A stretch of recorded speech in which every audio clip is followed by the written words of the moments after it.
सब खुशियाँ पाते हैं।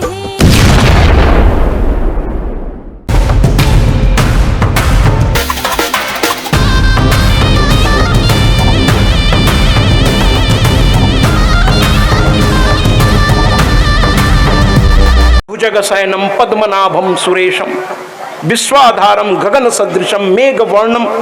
तो कहते हैं वो कौन है? अगर आप विष्णु है तो फिर वो कौन है जो दिख रहे हैं? भगवान विष्णु चुप। कहें अगर मैं यहां बैठा हूं तो मेरी शेषनाग पे ये विष्णु कौन है? ये लक्ष्मी जी कौन है?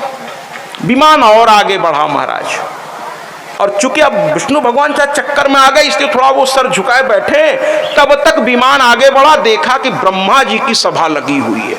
कमल के आसन पर ब्रह्मा जी बैठे हैं, बगल में मां सरस्वती मां सावित्री बैठी हुई है, वेद माता। अब विष्णु जी को मौका मिल गया, कहे थोड़ा मजा ले लें। अभी ये लोग बहुत मजा, दोस्तों में चलता है ना कि ये लोग बड़ा आनंद ले रहे थे, अब हमको आनंद। विष्णु भगवान ने ब्रह्मा जी को कोहनी मारी, कहें अभी तो बड़ा पूछ रहे थे कि वहां बैठा व्यक्ति अगर विष्णु है तो तुम कौन हो, और तुम विष्णु हो तो वो कौन है? अब तुम बताओ कि वो वाले ब्रह्मा है कि तुम वाले ब्रह्मा हो। अब मित्रों में जरा हंसी मजाक, जब समान उम्र और समान पद पदवी के लोग एक साथ बैठते हैं तो थोड़ा हंसी मजाक भी होता है। अब वो ब्रह्मा जी को कोहनी मार के बताओ बताओ, अगर वो ब्रह्मा है तो तुम कौन? लगता है तुम छलिया हो, तुम बहुरूपिया हो, असली ब्रह्मा तो वहां है। कौन है?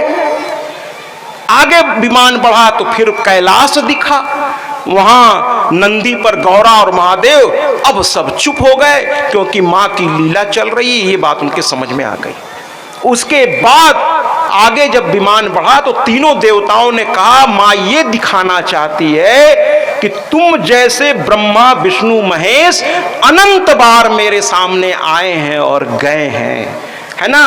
और आगे बढ़ते गए, धीरे धीरे प्रकृति की रचना ब्रह्मा जी को समझ में आने लगी, और अंत में विमान जाके एक ऐसे जगह पर उतरा महाराज। 9 दिन की कथा के बाद हम लोग भी मां के उस स्थान पर चलेंगे इस कथा के माध्यम से, और उस दिन झूम झूम के गाएंगे कि इस 9 दिन की साधना से हम भी मां के घर पहुंचाए। आज ब्रह्मा विष्णु महेश भी मां के घर पहुंच गए। मणिमय मां का घर है मणिमय द्वीप में, मणिमय द्वीप, जहां संसार की सारी सुंदरता एक जगह पर स्थिर है, जहां अद्वितीय सौंदर्य, जिसके आगे नाना स्वर्ग भी फीका है। इंद्रासन से लेकर चाहे वो वैकुंठ लोक ही क्यों ना हो, चाहे ब्रह्म लोक ही क्यों ना हो, सब जिसके आगे फीका पड़ जाए, ऐसा दृश्य है मां के उस मणिमय धाम का। ब्रह्मा विष्णु महेश आश्चर्य से देखने लगे, और विमान में बैठे बैठे सोच रहे हैं, विमान अब रुक चुका है, सोच रहे हैं ये हम लोग मां के। तब तक क्या देखते हैं, उस मणिमय द्वीप के बीचों बीच एक दिव्य आसन पर एक 16 साल की दिव्यांगना बैठी हुई है, एकदम ऐसे सर किए। जैसे ही भगवान विष्णु ने देखा, कहा अरे यही तो जगदम्बा है, और तीनों लोग विमान से कूद के नीचे उतर गए। माँ बाप के सामने हमेशा विनम्र होके जाइए। सीखना हो तो हमारे हनुमान जी से सीखिए। जब लंका में सीता माता के सामने पहली बार वो गए तो बाबा तुलसी जैसा विद्वान भी लिखने से देर नहीं किया, वरना बाबा तुलसी तो एक बात लिख सकते थे कि लघु रूप धर के हनुमान जी गए। भाई लघु रूप लिख देते, बात पूरी हो जाती, छोटे स्वरूप में चले गए। लेकिन बाबा तुलसी जैसा विद्वान अगर शब्दों का इस्तेमाल करता है तो सोच समझ के उन्होंने लिखा है अति लघु रूप, माने केवल लघु नहीं, अति लघु रूप। हर बात का कुछ न कुछ उसकी थोड़ा सोचिए कि वो किस लिए ये कहा गया है। वो केवल लाइन नहीं है, वो आपको ये कथाएं हमको सिखाती हैं। ये कथाएं तो प्रतीकात्मक है महाराज, ये हमें जीवन इसीलिए कथाओं में आना चाहिए कि जीवन जीने की कला ये कथा देती है। और जो ये भौतिक ज्ञान है ये आपको रोजी रोटी दिलाती है, लेकिन उस रोजी रोटी को सही जगह पर कैसे इस्तेमाल करना है वो अध्यात्म ज्ञान से प्राप्त होता है। तो दोनों ज्ञान जरूरी है। जो शिक्षा आपको स्कूलों में मिलती है वो आपकी रोजी रोटी और आपको मजबूत करने के लिए होती है, लेकिन जो ये अध्यात्म की शिक्षा है वो आपके चरित्र को मजबूत करने के लिए है। If character is loss then everything is lost. अगर चरित्र ही नहीं है महाराज तो फिर क्या है संसार में। If character is lost then everything is lost. तो चरित्र के लिए यह अध्यात्म है। तो तीनों लोग उतर गए, उतर करके दौड़ते हुए आगे बढ़े। लोगों ने कहा अरे माँ का घर है, कोई रोकेगा तो नहीं? कहे विष्णु भगवान ने कहा रोकेगा तो देखेंगे। अरे मेरे माँ का घर है, यहाँ मुझे कौन रोकेगा? तीनों जैसे ही अंदर प्रवेश किए स्त्री रूप में आ गए, तीनों स्त्री रूप में आ गए और जाकर माँ के चरणों में लिपट गए। और ब्रह्मा जी ने माँ के नाखून में क्या देखा? जैसे ही सर झुकाया, माँ के दाहिने पैर के अंगूठे के नाखून में अचानक से पूरा ब्रह्मांड, सोचिए दाहिने पैर के अंगूठे के नाखून में पूरा ब्रह्मांड ब्रह्मा जी को दिखने लगा। अनंत ब्रह्मा, अनंत विष्णु, अनंत महादेव, अनंत इंद्र, अनंत। जब इतने बड़े बड़ों की ये हालत महाराज, तो हमारी आपकी क्या है बिसात है? मां के नाखून में पूरा ब्रह्मांड नाचने लगा। ब्रह्मा जी को चक्कर आने लगा, कहने लगे मां ये कैसा स्वरूप है, कितना अनंत स्वरूप है तुम्हारा। और तीनों ब्रह्मा विष्णु महेश हाथ जोड़कर करने लगे। हम लोग भी पहले हाथ जोड़ेंगे और स्तुति में फिर तालियों के साथ माँ का साथ भी देंगे। लेकिन पहले हाथ 2 मिनट, मतलब गाना शुरू तो हाथ जोड़िए और उसके बाद फिर तालियों से साथ भी दीजिएगा गाने में। आइए ब्रह्मा विष्णु महेश अब माँ की स्तुति कर रहे हैं। क्या स्तुति कर रहे हैं? आइए सुनते हैं ब्रह्मा विष्णु महेश द्वारा माँ की स्तुति।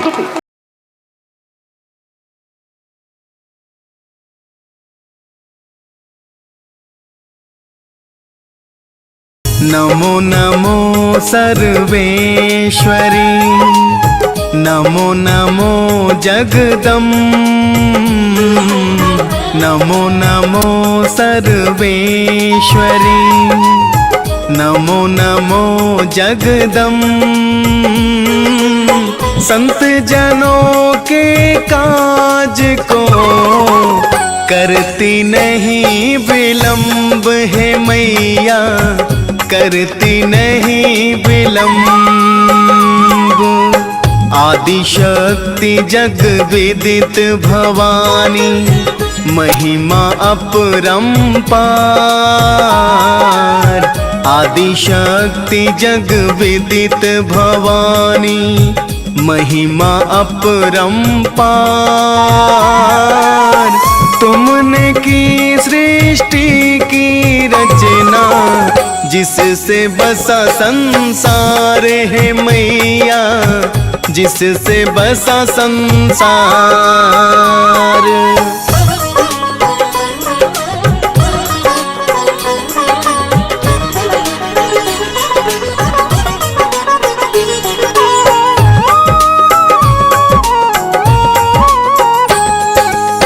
शैलपुत्री ब्रह्मचारिणी,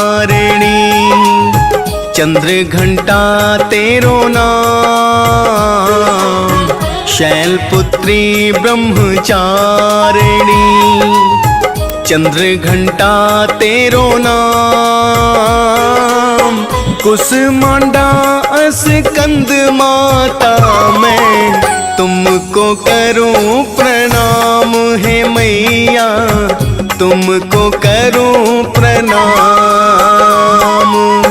कात्यायनी काल रात्रि माँ, महागौरी कहलाए। कात्यायनी काल रात्रि माँ, महागौरी कहलाए। सिद्धिदात्री है नव दुर्गा, मोहि पे हो सहाय है मैया, मोहि पे हो सहाय।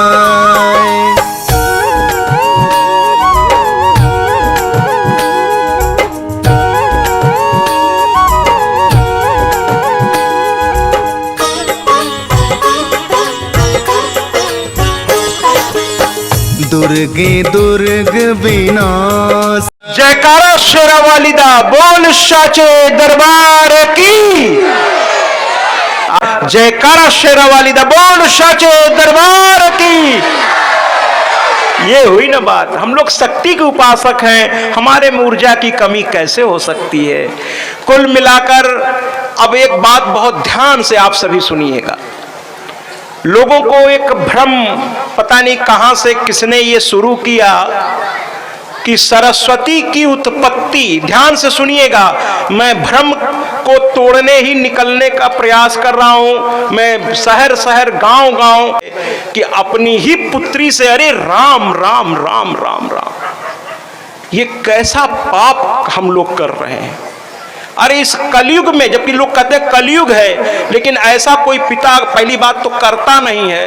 अगर कोई नालायक इस तरह का काम करे भी तो लोग उसे दौड़ा लेते हैं कि अरे तुम पिता हो, और वो ब्रह्मा जी है महाराज, जो मर्यादा के चरम सीमा पर है, उनसे ऐसी गलती कैसे हो सकती है। बिल्कुल मैं इस तरह के सारे भ्रमों को दूर करने का प्रयास करूंगा, बाकी मानना नहीं मानना वो आपकी मर्जी है। बिल्कुल ऐसा नहीं हुआ है। देवी भागवत साफ कहता है, मैं प्रमाण के साथ, मैं शिक्षक हूं, प्रमाण के साथ बोलूंगा, हवा में कोई बात नहीं करूंगा। मैं जिस पद पे रहा हूं, मेरे साइन का अपना एक वैल्यू होगी कि मैं डायरेक्टर भी रहा हूं, तो मेरी साइन को कोर्ट में लोग ले जा सकते थे, बड़ा सोच समझ के साइन करना पड़ता है, क्योंकि उस पर सरकारी आदेश, उस पर साइन डायरेक्टर के रूप में मैंने कर दिया तो कोर्ट का कागज बन जाएगा। तो हम लोग का वक्तव्य बहुत सोच समझ के हम लोग बात करते हैं। आदत पड़ गई, 32 साल उस काम को मैंने किया है। पत्नी के देहांत के बाद संसार छोड़ के मैं निकल पड़ा हूं मां की कथा लेके। हमारे ब्रह्मदेव के बारे में ऐसी बातें बिना सोचे समझे, अरे देवी भागवत पढ़िए महाराज। देवी भागवत क्या कहता है कि जब ब्रह्मा विष्णु महेश मां के घर पहुंचे हैं, तो देवी भागवत साफ साफ कहता, पढ़िए ना महाराज, पढ़िए ना, मैं हवा में नहीं बोलूंगा। उसमें कहता है देवी भागवत कि मां प्रसन्न हो गई ब्रह्मा जी की स्तुति से, और सबसे पहले ब्रह्मा जी को बुलाया, क्या इधर आओ। जब माँ बाप प्रसन्न होते हैं अपने बच्चों से, उनके व्यवहार से, उनके से, तो कहते ठीक है अब तुम्हारा विवाह कर देना चाहिए, अब तुम योग्य हो गए हो। तो मां ने कहा कि देखो बिना पत्नी के, बिना कतना, मैं हाथ जोड़ के कहूंगा आप सभी लोगों से, सभी पुरुषों से, कि ये जो पत्नियां हैं महाराज, इनका नाम केवल पत्नी नहीं है महाराज, इनका नाम है धर्म पत्नी। और इस पर मैं किसी और दिन अभी आऊंगा, अभी चर्चा चूंकि बहुत है। इनका सम्मान करिए महाराज, इन्होंने अपना पूरा परिवार छोड़ दिया आपके लिए, यहां तक कि अपने अस्तित्व को भूल गई। आपकी हाँ में हाँ मिलाते मिलाते इनकी अपनी सोच, अपना वो सब कुछ आप में मिला दिया इन्होंने। तो इनका सम्मान करिए महाराज, इनका सम्मान करिए। जिसका हाथ पकड़ करके विश्वास दिला के, जिसके माँ बाप को विश्वास दिलाकर आप अपने घर लेकर आए हैं, और आते ही आपके घर को संभालने में जिसने अपना सब कुछ झोंक दिया हो, अगर इसका आप अपमान करेंगे महाराज, तो भगवान भी आपको माफ नहीं करेगा।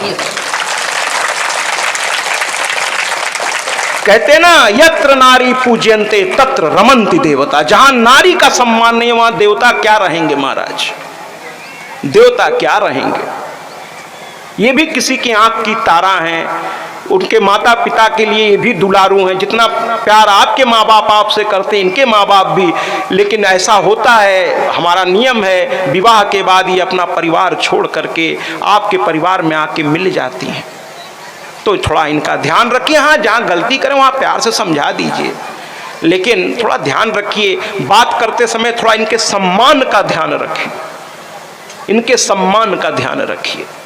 अगर आपके सम्मान में, अगर इनके मुंह से अगर एक भी ऊपर नीचे, तो आप लाल पीले हो जाते हैं। और इनके सम्मान में आप कुछ नहीं, बेचारी सर झुका के हंस देती हैं, तो आपको लगता है कि सबसे आसान है इन्हीं का अपमान करना। ऐसा मत करिए। हाथ जोड़ता हूं पुरुषों से कि घर के स्त्रियों का सम्मान करिए। जब इनका सम्मान करेंगे तो माँ भी आप पर प्रसन्न रहेगी महाराज, माँ भी प्रसन्न रहेगी। पूरे विश्व में यह संदेह की वस्तु नहीं है। स्त्री माँ भी है, स्त्री बहन भी है, स्त्री धर्म पत्नी भी है। और धर्म पत्नी इनका नाम क्यों पड़ा, इस पर मैं बाद में आऊंगा, किसी दिन कथा भी आएगी, उसमें बहुत सारे प्रसंग आएंगे। कुल मिलाकर के ब्रह्मा जी को बुलाया और कहा, अपने आँख को माँ ने बंद किया और उनके सीने से, उनके एकदम बीचों बीच से माँ सरस्वती प्रकट हुई। देवी भागवत में एक से एक देवी प्रकट होंगी और आपको कितना आनंद आने वाला। मैं बार बार कहूँगा आप बड़े भाग्यशाली हैं कि देवी भागवत सुनने का सौभाग्य, वो भी नवरात्र में। पहली माँ प्रकट हो रही है देवी भागवत में, माँ सरस्वती को जयकारा लगाइए, सरस्वती मैया की, सरस्वती मैया की, सरस्वती मैया की, सरस्वती मैया की। तो इस तरीके से माँ सरस्वती जब प्रकट हो गई तो उन्होंने ब्रह्मा को, माँ ने ब्रह्मा को बुलाया और कहा देखो मेरे शरीर से ये निकली है, आज से ये तुम्हारी शक्ति होगी, तुम्हारी धर्म पत्नी। अरे भैया, बिना धर्म पत्नी के, बिना उसकी शक्ति के शिव भी जो है सब हो गए थे। शिव भी बिना अपनी पत्नी के, जब क्या कहते हैं सती का मृत्यु हुई थी, अभी आएगा शिव विवाह भी आएगा, बड़ा आनंद आएगा आपको माँ की कथा में, रोज एक नया आनंद। तो जब बिना शक्ति के शिव भी सौ कहलाते हैं तो ये शक्ति स्वरूपा हैं, इनके बिना आप भी अधूरे हैं महाराज। इसलिए कुल मिलाकर के माँ को बगल में बैठा करके ब्रह्मा जी से कहा ये तुम्हारी धर्म पत्नी है और अब तुम्हें सृष्टि करने में, बिना पत्नी के कोई भी पति अकेले सृष्टि करने में सक्षम नहीं है। सृष्टि यानी संतान उत्पत्ति, जब तक पति पत्नी नहीं आपस में मिलेंगे, एक आपका परिवार जो संतानों से आगे बढ़ता वो कैसे बढ़ेगा महाराज। मैंने कहा ना, ये कथा केवल कथा नहीं है कि एक था राजा एक थी रानी, मर गए दोनों, खत्म कहानी। ऐसा कथा लेके मैं नहीं आया हूं। ये कथा आपको जीवन जीना सिखाएगा। बस आइए बड़ी संख्या में, ये कथा कुछ आपको 9 दिन में दे के जाएगा, है ना महाराज। तो कहते हैं कि सरस्वती को फिर अपने शरीर से उन्होंने ध्यान लगाया और गौरा प्रकट हुई महाराज, गौरा प्रकट हुई, उनके बीचों बीच से गौरा प्रकट हुई। बोलिए ना माँ गौरा की, गौरा मैया की, गौरा मैया की। कयास से गौरा आपके पास। और अंत में उन्होंने अपने फिर से आंखें बंद की और माँ लक्ष्मी उनके हृदय से प्रकट हुई। बोलिए ना लक्ष्मी मैया की। हाँ, ये देख लीजिए, लक्ष्मी मैया की जय। मैं लक्ष्मी सबको चाहिए, हाँ, इसमें नहीं कहना पड़ा, जोर से बोलिए, वाह वाह वाह। लक्ष्मी मैया की, क्या बात है, लक्ष्मी मैया की, बहुत अच्छी बात है, बहुत अच्छी बात है। तो कुल मिलाकर के माँ लक्ष्मी भगवान विष्णु को दिया। अब आपके मन में एक प्रश्न पैदा होगा, होना भी चाहिए, प्रश्न बिल्कुल पैदा होना चाहिए कि अगर लक्ष्मी यहां प्रकट हुई तो वो समुद्र मंथन से कौन सी लक्ष्मी निकली, और गौरा अगर यहां प्रकट हो गई तो फिर ये दक्ष प्रजापति के यहां सती बनकर ये कैसे हुआ महाराज। सब तो यहीं मिल गया, फिर ये इनको दोबारा प्रकट होने की क्या आवश्यकता हुई। बिल्कुल प्रश्न होना चाहिए, विद्वानों के सामने प्रश्न करिए, और प्रश्न से अगर विद्वान घबराता है तो फिर वो विद्वान नहीं है महाराज, फिर वो विद्वान नहीं है, यानी उसने ठीक से पढ़ा नहीं है चीजों को। प्रश्न घबराने के लिए नहीं है, ये पुराण प्रश्नोत्तरी ही तो है। प्रश्न पूछा गया, उत्तर दिया गया, पूरा पुराण की रचना हो गई है। प्रश्न पूछने से घबराना नहीं चाहिए, लेकिन प्रश्न जिज्ञासा को शांत करने के होना चाहिए, न कि दूसरे को चेक करने के लिए होना चाहिए। बस इतना ध्यान रखिए, आपकी जिज्ञासा है बिल्कुल पूछिए, लेकिन इनको कितना आता है ये जानने के लिए पूछेंगे तो फिर उसका दिशा गलत हो जाएगा। जिज्ञासा है बिल्कुल पूछिए। और इसका जवाब ये है, अब ध्यान से सुनिएगा, मां ने इन तीनों को देने के बाद क्या कहा। सभी पति ध्यान से सुने। मां ने कहा कि आज से ये तुम्हारी अर्धांगनी है, तुम्हारे बराबर की हिस्सेदार है। कुछ पति कहते हैं ना कि हमारी कमाई है। अरे भैया, तुम्हारी कमाई है, ठीक है, तुम कमा के लाए हो, लेकिन अगर ये घर न चलाती और आपको स्वतंत्र न करती तो आप बाहर बुद्धि जाके कैसे। अगर रात दिन आप घर में ही उलझे रहे, जिनके यहाँ स्त्री नहीं है उनसे पूछिए, घर में खाना भी बना रहे हैं, घर वो भी संभाल रहे हैं और बाहर भी कमाने जा रहे हैं, उनकी हालत तो पूछिए महाराज। ये पूरा घर संभालती हैं, आपके बच्चों को, आपके बड़े बूढ़ों को, आपके पूरे परिवार को, तब आप निश्चिंत होकर बाहर जाकर 2 पैसा कमाते हैं। तो अगर इनके सहयोग से वो पैसा कमा रहे हैं तो वो पैसा अकेले आपका कैसे हुआ? अकेले आपका कैसे हुआ? जितना उस पैसे पर हक आपका है उतना ही उस पैसे पर हक इनका भी है। अब हम आपकी करना चाहिए। घर के दोनों बराबर के हिस्सेदार हैं। रथ के, गृहस्थी के इस रथ के पहिया दोनों बराबर हैं, दोनों का हक बराबर है, दोनों का अधिकार बराबर है। कहने का तात्पर्य, मां ने कहा इनका अपमान नहीं करना। जिस दिन इनका अपमान करोगे ये तुमको छोड़कर वापस मुझ में विलीन हो जाएंगी। कहते ना, मैं मैके चली जाऊंगी, तुम देखते रहियो। ठीक है साहब, कि ये विलीन हो जाएंगे। अच्छा, ब्रह्मा जी ये बात समझ गए, उन्होंने सरस्वती को घर लाकर सबसे पहले उनकी पूजा की। वो अभी आगे आएगा, कथा आएगी आगे। लेकिन महादेव ने भी समझा, विष्णु भगवान भी समझे, लेकिन उन लोगों से जाकर आगे गलती हो गई। अब आपके प्रश्न का जवाब, क्षीर सागर और दक्ष प्रजापति और हिमालय, उस प्रश्न का जवाब सुनिए। महादेव से भी गलती हुई और भगवान विष्णु से गलती हुई। इन्होंने एक परिस्थिति में अपने पत्नी का अपमान कर दिया। लक्ष्मी ने बैकुंठ छोड़कर वापस माँ में जाके मिल गई और उधर से गौरा भी वापस जाके माँ में मिल गई और ये दोनों पत्नी विहीन होकर विक्षिप्त हो गए। महाराज, ये कथा आगे आएगी। फिलहाल तो अभी मिलाए हैं तो तुरंते, थोड़े शादी होते ही दूसरे दिन डाइवोर्स नहीं कराना चाहिए, कुछ दिन तो साथ रह लें वो लोग। कुल मिलाकर के महाराज ये कथा यहीं पर रोकेंगे। अब आगे चलते हैं एक दूसरी, इस कथा को अभी यहाँ पर रुका है, आगे फिर आएगा, क्योंकि बिना भक्त के भगवान भी अधूरा है। तो श्रीमद् देवी भागवत में जो पहले भक्त की चर्चा है वो है सत्यव्रत। एक पंडित जी थे गांव में, उनका नाम था देवदत्त। ध्यान से सुनिएगा।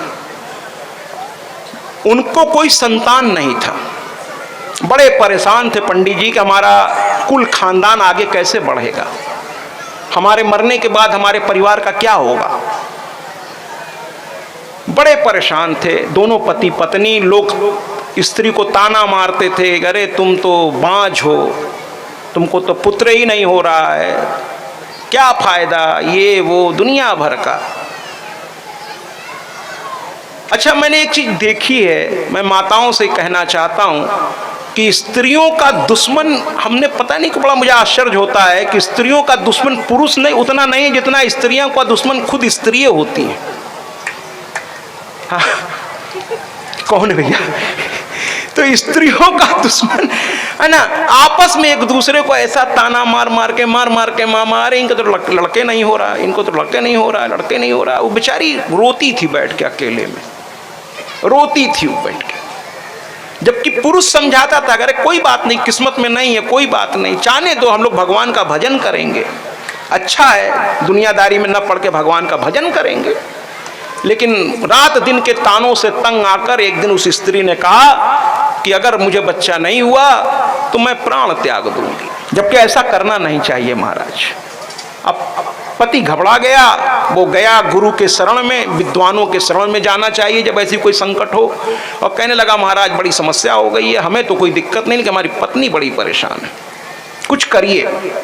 तो गुरु ने देखा, कहा तुम्हारे भाग्य में संतान तो है नहीं। बड़ा सोचा समझा, फिर कहा अच्छा चलो माँ को प्रसन्न करते हैं, अम्बा यज्ञ करते हैं और माँ की श्रीमद् देवी भागवत महापुराण 9 दिन का जोत माँ की जलाओ, किसी विद्वान को बुलाओ, क्योंकि कथा भी सबसे नहीं कहना और सुनना चाहिए, जो वाकई उस चीज को जानता हो उसी को बुलाइए कथा के लिए, है ना। तो कुल मिलाकर के, क्योंकि कथा करना एक बहुत कठिन काम है महाराज, उसके लिए अध्ययन करना बड़ा जरूरी है। केवल वेशभूषा पहनकर व्यास की तख्ती लगा देने से व्यास, तो दुनिया आपको सुनती है और एक से एक विद्वान आपको सुनते हैं। तो बहुत अध्ययन करके यहाँ बोलना चाहिए, ये नहीं कि जो मुंह में आए बोल दीजिए, ऐसे नहीं चलता। और कुछ व्यासों को तो मैं प्रणाम करता हूँ महाराज कि मैं किसी की बुराई नहीं कर रहा हूं कि कथा में हर 5 मिनट पे बस वो गाना बजवाते हैं, हर 5 मिनट पे एक कथा हुई, हर 5 मिनट पे गाना, खूब लोग नाचे गाए, हर 5 मिनट में व्यास जी 4 लाइन बोलते, फिर गाना, वो हारमोनियम लेके लोग बैठे, वो शुरू, फिर 4 लाइन, फिर वो शुरू। लोग बाहर निकले, कथा समाप्त हुई, लोगों ने पूछा गया कि भैया कथा कहें, बड़ा आनंद आया, खूब नाचे गाए। कि नहीं, वो तो ठीक है नाचे गाए, लेकिन कथा में सीखा क्या, कथा में आपने समझा क्या? अब लोग एक दूसरे को देखने लगे, तब लोगों को समझ में आया कि पूरे 3 घंटा में व्यास जी तो कुछ बोलवे नहीं गए, अधिकतर तो गाना बजता रहा। अगर हर 2 मिनट में गाना बजाना है तो फिर कथा क्यों, फिर संगीत संध्या कर लीजिए, संगीत का आयोजन करिए। कथा को क्यों बदनाम आप कर रहे हैं? कथा तो ज्ञान की गंगा, गाना बजना चाहिए कब, जब वो भाव आवे। पूरी 4 घंटे कथा में 3-4 गाने बहुत हैं भाव के अनुसार, बाकी समय ज्ञान की गंगा बहाइए ना महाराज। कि ये व्यासपीठ आपको ऐसे ही नहीं मिली है, होमवर्क करके आइए, जम के बात करिए। लोग आपको सुनने के लिए इतना पैसा खर्च किए हैं, तो थोड़ा कुछ उनको मतलब की बात तो निकल के आवे आपके मुंह से।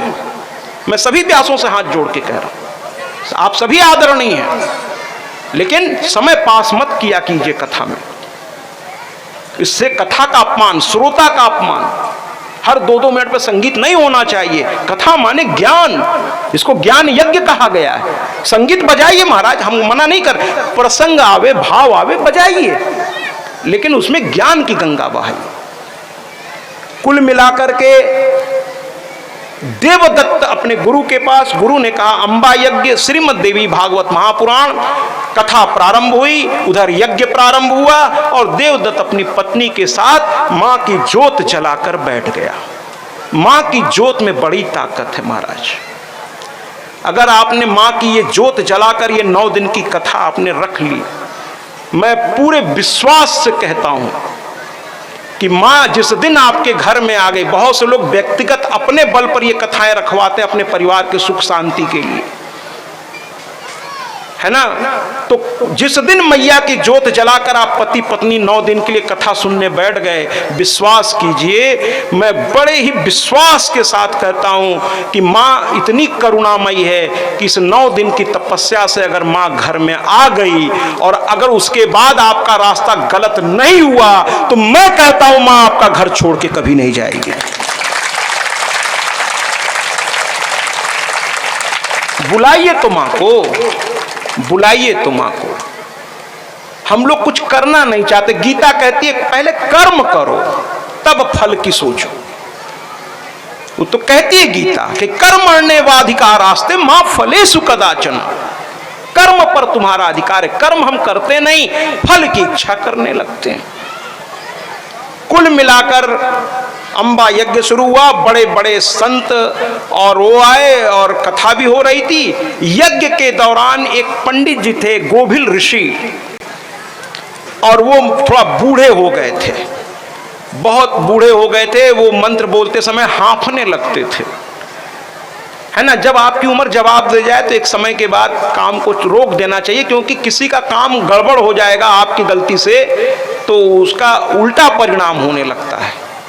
मंत्रों का जब तक सही उच्चारण नहीं होगा, कहते हैं ना, किसी भी अनुष्ठान को सही करने के लिए 3 चीजें चाहिए भैया, सुन लीजिए। एक तो द्रव्य शुद्धि, यानी जिस धन का उसमें उपयोग हो रहा है वो शुद्ध होना चाहिए, शुद्ध तरीके से कमाया गया हो, द्रव्य शुद्धि। दूसरा है मंत्र शुद्धि, मंत्र की शुद्धि होनी चाहिए। तीसरा है क्रिया शुद्धि, जब तक सारे प्रक्रियाएं सही तरीके से नहीं होगी। और मैं आचार्यों से भी निवेदन करूंगा कि अगर प्रक्रिया में आपने गलती की महाराज, तो जितना आपको ज्यादा दोष लगेगा, क्योंकि जो यजमान है उस बेचारे को नहीं पता है, और आप ये सोच रहे हैं उसे नहीं पता है, हम इधर उधर से निकाल ले जाएंगे, तो आप बहुत बड़ी भूल कर रहे हैं। आपको ऐसा महापाप लगेगा कि भोगे नहीं भोग पाएंगे आप। तो जब तक आपको उसकी क्रिया की जानकारी ना हो, ऐसे चीजों में हाथ मत लगाइए महाराज। ये धर्म का काम है, इसमें खिलवाड़ नहीं चलेगा। खिलवाड़ करना है तो और काम कर लीजिए महाराज, लेकिन धर्म में बहुत सावधानी बरतनी होगी। क्योंकि यजमान आप पर विश्वास करके आपको बुला लिया है, अब उसके विश्वास की रक्षा करनी पड़ेगी। जैसे एक छोटा सा मैं उदाहरण देता हूं कि आज किसी परिस्थिति की वजह से हम भोजन नहीं कर पाए, अब वो जाने दीजिए, हमसे कहा गया कि महाराज